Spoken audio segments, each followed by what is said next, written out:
Kang, mana yang lebih afdol, sedekah terang-terangan atau sedekah diam-diam? Jawabannya tonton sampai beres.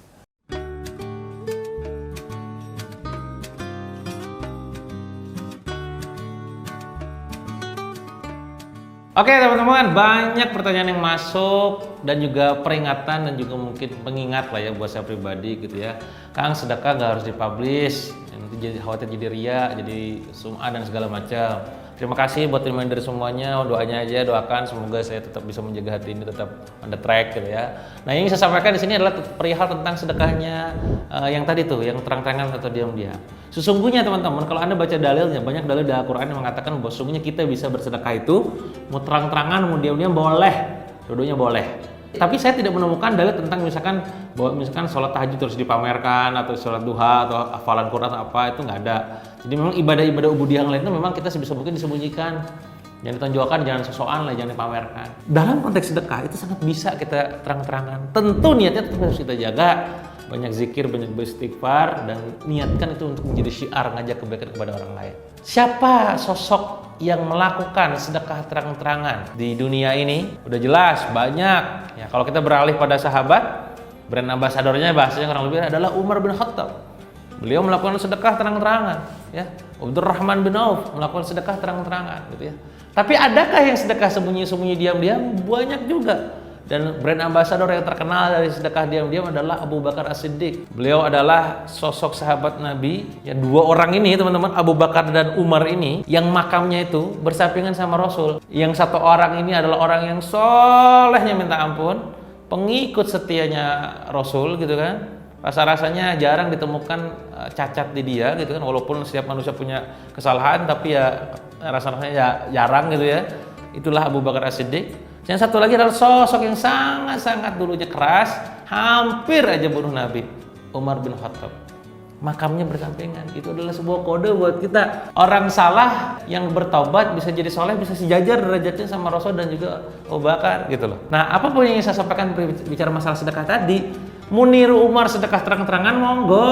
Nah, Abu Bakar sedekah diam-diam juga monggo gitu loh. Pada saat perang Tabuk itu Rasul memanggil para sahabat untuk bisa menyiapkan, menyerahkan harta terbaik itu dipinjamkan ke jalan Allah. Abu Bakar bawa hartanya, Umar bawa hartanya. Terus pada saat itu Umar bilang, saya kali ini pengen mengalahkan amalan Abu Bakar.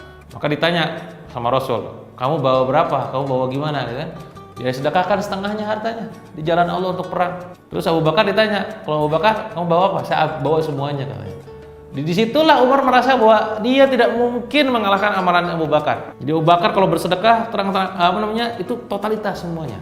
Tentu kondisi keluarga dan segala macam sudah dipikirkan ya ketika bicara masalah kayak begini ya. Di titik itu teman-teman, Umar tuh merasa bahwa gak mungkin bisa ngalahin amalannya sedekahnya Abu Bakar. Sampai akhirnya Abu Bakar terciduk pada saat siang hari sholat duhur gitu ya, pulang ke rumahnya, Umar ikutin. Wah, dipantau gitu ya. Wah, balik, gue pengen tahu nih, bahasa mungkin kalau zaman sekarang gitu ya, Abu Bakar ngapain.